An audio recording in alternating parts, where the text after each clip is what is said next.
Hello YouTube, how's everyone doing? It's Professional here. So today I got another crazy current events video for you guys. And this is one that I haven't done in a long time on just nosy neighbors, but basically what has happened here is that this guy in Dallas, Texas, his name is Steven Novak. He's a major fan of Halloween. He loves Halloween. Judging by how much effort he put into the decorations, I would say Halloween is probably his favorite holiday of the year. And what has basically happened is he's put up this crazy decoration in front of his house, which I think is actually pretty impressive and pretty well done. It's very bloody, but it's all fake. None of it is real. And yet, for some reason, his stupid neighbors keep calling the cops on him. And so far, the cops have been called 3 times, and I wouldn't be surprised if they're going to be called more. But this just goes to show on just why can't people just mind their own business? So let's read through this article, and I'll also show you guys what the Halloween decorations look like. You probably saw a little bit of it through the thumbnail, but I just can't believe that somebody would honestly call the cops over this. So let's read through this, and I'll link this article down below. This is from CBS.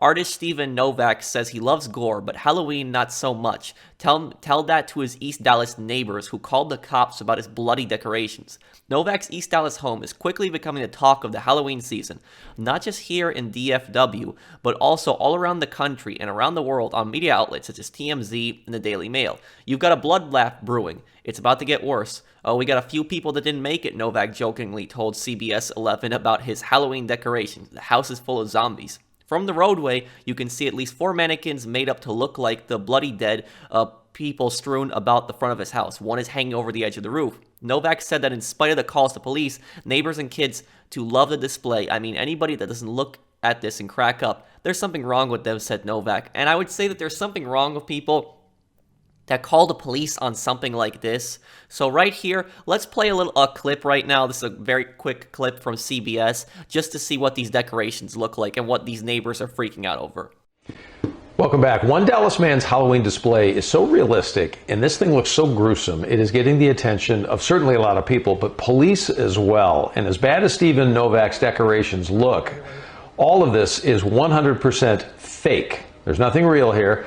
It's pretty good though. Fake blood, just corn syrup, chocolate, and red food coloring. He did explain to us why he put so much effort into Halloween at this house. I like seeing the reaction I get out of people. I don't mind upsetting people a little bit, and it's just funny. I mean, anybody that doesn't look at this and crack up, there's something wrong with them. So that you saw right there, guys, that is apparently what the neighbors are freaking out over and what they are calling the police over. I mean, really? Seriously? And also, the guy has zombies in his window that appear to be moving around, which is actually really impressive. So this guy went to a lot of work to actually put up this Halloween decoration. So, I haven't trick-or-treated in so many years. Last time I trick-or-treated was what, maybe... Oh man, I don't even remember at this point now. So many years ago when I was a kid. But anyways, if I was trick-or-treating when I was a kid, I would think that this was actually cool. And I've actually seen similar houses to this. Not to this extent when I was a kid, but I've seen houses do some crazy decorations. So, most kids, when they look at a house like this, they're going to think that it's cool. If anything, maybe very little kids might get a little freaked out. But other than that, most people are going to think that this is cool. This is impressive. The guy put a lot of work into it. And how stupid do you have to honestly be to call the cops over something like this? Like, it's like, I can't imagine what the phone call must be. It's probably some Karen in her house, and then she, calls up the cops, and then she's like, oh, well, look, he's got fake dead bodies all over his lawn. Please, come over here, cops, do something about it. It's like, what do you expect the cops to do exactly? And this is private property. This is his property. If it was on the neighbor's lawn, that would be a different story. But this is his property. It's on his front lawn. What do you honestly expect the cops to do? And this is the problem, is people constantly call the police for things like this when their neighbors have something, but they don't realize it's not their property. So what do they expect the cops to do? Do they expect the cops are just going to come over there, take down all the decorations, and then honestly fine the guy?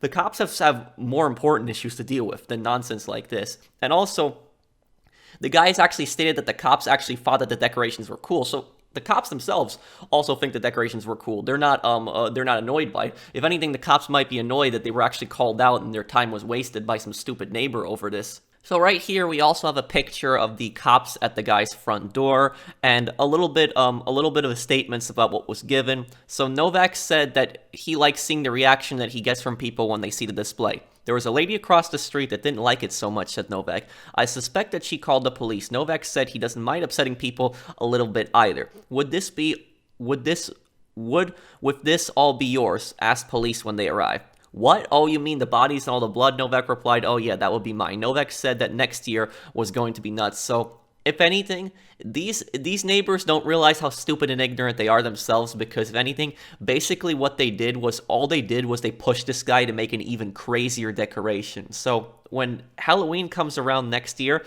this guy's going to have an even crazier decoration up. He's going to do something even more, and specifically, he's probably just going to try to piss off the neighbors. But honestly, how stupid do you have to be to call the cops on somebody over their Halloween decorations? Seriously, it's one thing if you don't like it, okay, but to call the cops over something like that. And also, Halloween is on October 31st. It's only for one day. Yes, people put up their decorations weeks before, but right after Halloween, the day after Halloween, pretty much everybody takes their decorations down. I know very little people that actually keep their decorations up after Halloween. It's not like the holidays, because during the holidays, people will have their decorations up weeks before, and then they'll even have them up, sometimes up weeks after. But with Halloween, almost everybody takes their decorations down the day after Halloween. So why are you freaking out over something that is literally going to be taken down in a day? So literally, in a few days, it's going to be gone. What I said, today's October 30th. So literally, in like 2 days from now, those decorations are probably all going to be gone, and then they're going to stop bothering you. Honestly, wasting the police's time. You just being stupid, having to call the police on somebody's Halloween decorations. You know, I miss the days when people did not complain as much, but now in today's society, people just constantly complain over the littlest things. So a few months ago, I did this story on this man who had this frog statue in his front yard with this jar. And what happened was, there was this woman that would actually jog through the neighborhood with her daughter, and her daughter had gotten freaked out over the statue. And what happened was, she literally went to the guy's house, rang the doorbell, and started complaining to the guy over the decoration that he has in front of his house. And the guy said that he understands her concern, but he says that his wife likes the decoration and that he's not going to take it down. And this woman could have walked down several other streets, but instead she decided to keep walking down this street and kept getting offended by this decoration. So she took it one step further and instead called the HOA, which is the homeowners association. And this is a perfect example. I'm not the type of guy to give real estate advice, but if you're ever buying a house, just my best advice to you is don't ever buy a house with an HOA, because they will mess with you. There are certain things that you can't do to your house, and that was a perfect example of it. So she called up the HOA, the homeowners association, and they actually fined the guy. They fined the guy over the frog statue that he had in his front yard, and he had to have it taken down, all because somebody complained. So this just shows it's just ridiculous. And I'm no stranger to complaints. I've worked in retail for several years, so I know exactly this. People will complain over the stupidest things. They will literally complain over the smallest, insignificant, stupidest things. And for somebody to complain over a cool Halloween decoration like this, really? I mean, you gotta do something like that. But let me know what you guys think of this story down below, and how would you react, honestly, if you had Halloween decorations on your front yard and somebody kept calling the police over that? Because that is just ridiculous. It's a waste of police resources, and it's just something stupid that you're gonna get so upset over something that's gonna be gone in a matter of days. So I hope that you guys enjoyed the video. If you did, drop a like, and if you're new to my channel, enjoy my content, subscribe. And I'll see you guys in the next one. Take care, everyone.